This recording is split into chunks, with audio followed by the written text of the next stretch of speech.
In this screencast, I will be talking about general tapir information and the conservation program for the lowland tapir. Okay, so here's some basic tapir information. Full-grown tapirs can be about 6.5 feet long and 3 feet tall at the shoulder. They weigh about 330 to 700 pounds, and the lowland tapir specifically is a reddish brown, black, or gray color. They all have stubby tails and splayed hooved feet with 4 toes in the front and 3 in the back, which helps with walking on muddy or soft ground. Their lifespan is 25 to 30 years, both in captivity and in the wild. They are nocturnal and solitary animals. About 50% of their diet consists of fruit and berries, and they also eat leaves and young vegetation. And they can eat up to 80 pounds of food in one day. Females can reproduce every 2 years, and they give birth to only one baby. And those babies have striped and spotted coats for camouflage. Tapirs live in the Amazon rainforest, which is a tropical rainforest all over the world, and habitat loss and hunting is what puts tapirs at risk to be endangered. There are 4 different tapir species. There's the mountain tapir, the lowland tapir, or the Brazilian tapir, which this screencast is focusing on. There's the Bard's tapir and the Malayan tapir.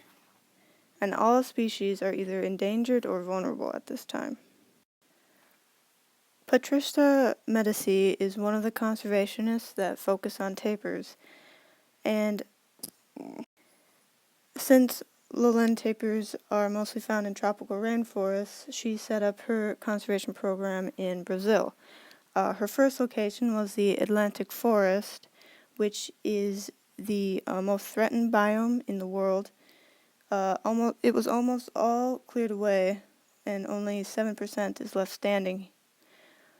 And after 12 years in the Atlantic forest, the program expanded to Pantanal, which is also in Brazil.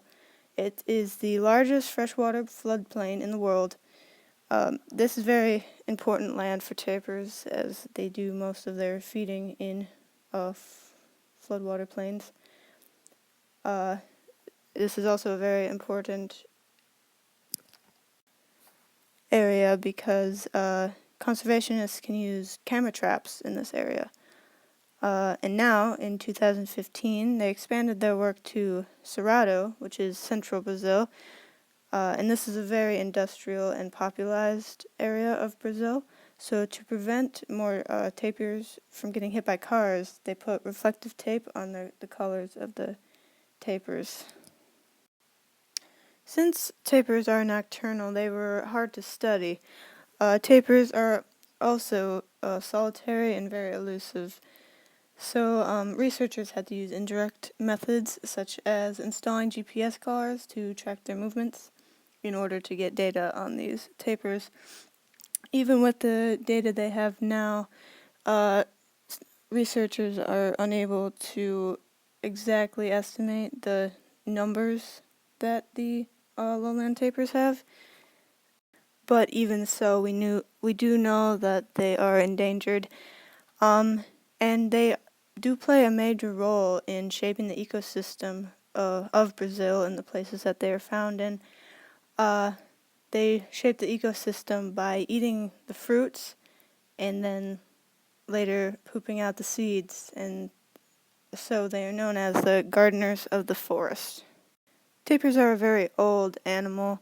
They have been around for a very long time, and it is important that we work to conserve their habitat in order to save tapirs.